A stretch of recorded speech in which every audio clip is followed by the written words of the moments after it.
روژه سبب د دې دپاره ده چې په سړي کې تقوا راولي، په سړي کې تزکیه او تصفیه راولي. ځکه رسول الله صلی الله علیه وسلم فرمایي یا معشر الشباب من استطاع منکم البأت فلیتزوج. که مستاسد طاقت ته دې وي، مال و جایداد لري، ځان ته بچ ویني، نکاح وکړي. او که ولې نکاح ستاسو د سترګو چټوالی راولي، په تاسو کې کشتګي د نفس راولي او ستاسو سترګې ناروا ته بیا نه وي، تاسې د ناروا نه ښکار کېږي. او که مو دا په وسه نه وه چې کوزده و واده و او دا وکړئ نکاح وکړئ، بیا به څه کوئ؟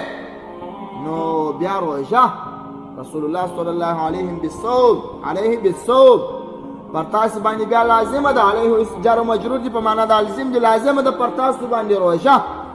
نو روژه چې انسان نیسي، هم به نفس کنټرول وي، هم به شهوت کنټرول وي، او هم به دماغ سالم وي، او هم به معدې ته ګټه کوي. دا ټول شان کوم قول چې رحمت للعالمین کړی دی د رسول الله صلی الله علیه وسلم قول وي، په هغه کې یوازې دا نه معنا چې د دین د خوا ګټه ده، دا نه معنا چې د آخرت د خوا ګټه ده، بلکې د طبابت د خوا هم ګټه پکښې ده. رسول الله صلی الله علیه وسلم چې څنګه بهترین پیغمبر و، دا رقم بهترین او روحاني ډاکټر هم و، دا رقم بهترین ظاهري ډاکټر هم و. نو ځکه د الله رسول صلی الله علیه وسلم فرمایي چې بیا که تاسو د نکاح وس نه درلودئ، بیا تاسو څه وکړئ؟ تاسو روژې ونیسئ. روژه دې کسر د نفس کوي، روژه دې تزکیه کوي، روژه دې تصفیه کوي. کله چې انسان روژه‌تی وي، معده خالي وي، بیا یې خوب هم سم وي، فکر هم سم وي. نن خو زموږ ستاسې خوراکونه د سنت طریقې څخه اوښتي دي. سنت طریقه خوراک خو دا وي چې لږ وي، ما او تا خوراک ډېر کړو، سار د معدې څه په عذاب وي، سار د اعصابو په عذاب وي. نو خو چې په یوه حدیث کې د رسول الله صلی الله علیه وسلم عمل ونه کوي، خامخا به عوارض هم ظاهري عوارض لري، هم به باطني عوارض لري. ظاهري عوارض یې دا دي چې معده به دې خراب وي، معده به دې زخمي وي، سردرد به یې، همیشه به قبض یې. ولې خو ته دې عمل په دې حدیث نه دی کړی چې رسول الله صلی الله علیه وسلم وایي لږ خوراک دا ستا دپاره کفایت کوي. دا خو ظاهري تاوان شو. باطني تاوان دا دی چې کله ډېر خوراک وکړې، بیا به شهوت پرسته یې، خواهش پرسته به یې. بیا چې کله تا نس تا ته وویل چې زه وږی یم، بیا به چې د هره خوا ور پیدا کوې، بیا که حلال و که حرام و، بیا که پاکه و که مرداره ور پیدا کوې. نو مقصد دا دی د خاص کر بیا د داسې خلکو دپاره چې هغه طالب وي، ذاکر وي، صوفي وي، هغه باید خامخا روژه په میاشتو کې 2 او 3 روژې خامخا ونیسي. که خوښه او د سنت طریقې موافق روژه دې ونیسي. د دوشنبې په ورځ دې روژه نیسي، د پنجشنبې په ورځ دې روژه نیسي. دا بهترینې ورځې دي چې رسول الله صلی الله علیه وسلم په دې ورځو کې روژه نیولې ده.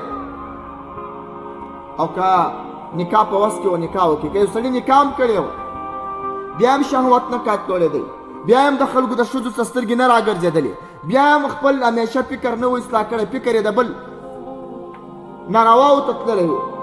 نو د دې سړي باندې د دې واده سره سره هم بیا روژه ښه شی دی، روژه یې بهترین علاج دی، روژه د ده دپاره غټ کمال دی.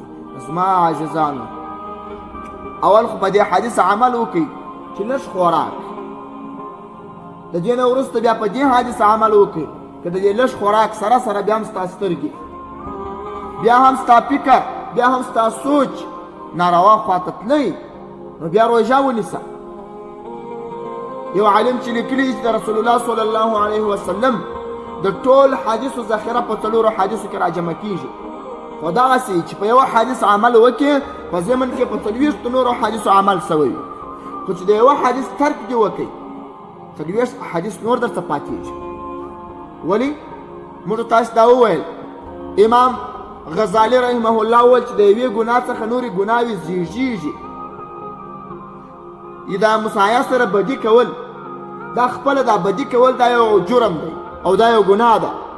خو چې کله په دې جرم اخته سو، د دې په بغل کې به دا مسایه سره تعصب، دا مسایه په بد خوشحاله کېدل، او دا مسایه په ضرر خوشحاله کېدل، دا مسایه په مرض خوشحاله کېدل، او مسایه ته شرا کول، د دې دا به ټول ته کوې. د دې یوې ګناه څخه دا مسایه ضرر دی، څومره ګناوې وزېږېدلې. دا بل طرف ته راسه چې بیا هغه مسایه ستا په بدو خوشحاله کېدل، بیا هغه مسایه په تا پسې خرافات ویل، بیا د هغه مسایه غیبت په تا پسې کول یا ستا غیبت په هغه پسې کول. دا د یوه ځای څخه جوړه سول چې رسول علیه الصلاة والسلام وایي د مسایه سره ښه ګزاره کوه او تا د مسایه سره سمه ګزاره ونه کړل، یوه سنت طریقه در څخه پاته سول. څومره عظیم تاوانونه یې وکړل، څومره عظیمې ګناوې ځینې پیدا سولې. ستا مسایه دی، ستا ورسره بد راله، ته ورته مجرم ثابت شوې یا دی تا ته مجرم ثابت شو، ستا ټول کلي کې اوس هرې ورته دا خبرې د ټول کلي ورسره بغض پیدا کړی، ستا په کور کې د نر او ښځې ورسره بغض پیدا کېږي. او حال دا دی د مسلمانه سره چې تا ته تاوان نه یې در رسولی، بغض ناحقه کول جواز لري نه لري، ستا ته بې جرم کړی، دا بل څه ستا د ورور سره خو بې جرم نه یې کړی، دا بل سره خو بې نه یې کړی. نو مقصد دا دی چې د رسول الله صلی الله علیه وسلم په یوه حدیث کې دې عمل ونه کوي، د ډېرو غټو کمالات به دې د لاسه وځي، د ډېرو غټو کمالاتو خاوند چې پخوا بیا به دې د لاسه وځي، او که دې په یوه حدیث عمل وکړي، دا حدیث به پل د نورو حدیثو د عمل دپاره سي، او دا حدیث به پل د رسول الله صلی الله علیه وسلم د محبت دپاره سي. مقصد دا دی چې الله رب الجلال چې روژه پر موږ تاسې فرض کړې ده، په دې کې دا یو قسم ابتلا هم ده چې الله پاک په موږ کړي. روژه چې کله راسي د رب العالمین عظیمه ابتلا دا ده چې رب العالمین خپل بنده په دې کې ابتلا کوي چې آیا لمونځ کوي شوه روز کې 5 وخته که نه، د دې نه وروسته په جهاد یا په داسې ابتلا او په مرض په دې اخته کوي، یا په زکات ماموروي یا په حج ماموروي چې په دې کې ټول مصرف د مال راځي او ستړیا د بدن راځي چې دې ته بنده تیار دی او که نه دی. د دې نه وروسته په هغه عظیمه ابتلا کې مبتلا کوي چې روژه ده، او داسې یو عظیمه فریضه ده چې ثوابونه یې ځان ته دي، د روژې سره سره عبادتونه یې ځان ته دي.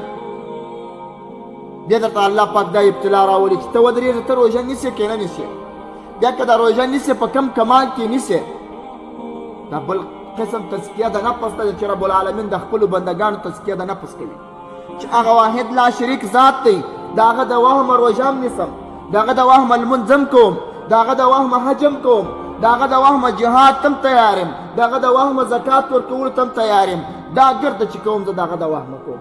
آغا واحد القهار ذات دا ټول اعمال زما د هغه د ډاره دي، زما د هغه د وهمه دي، د هغه د قهر او د دبدبې څخه بیریږم او پیدا کړی د بندګۍ دپاره یم دا بندګي یې کوم. نو د الله پاک ابتلاوې قسم قسم دي، یو قسم پکې روژه ده چې دا معظمه ابتلا ده، او چې کله انسان روژه په کمال ونیسي، په اخلاص یې ونیسي، بیا نو اجرونه هم دغونه ډېر دي، بیا ثوابونه هم دغونه ډېر دي.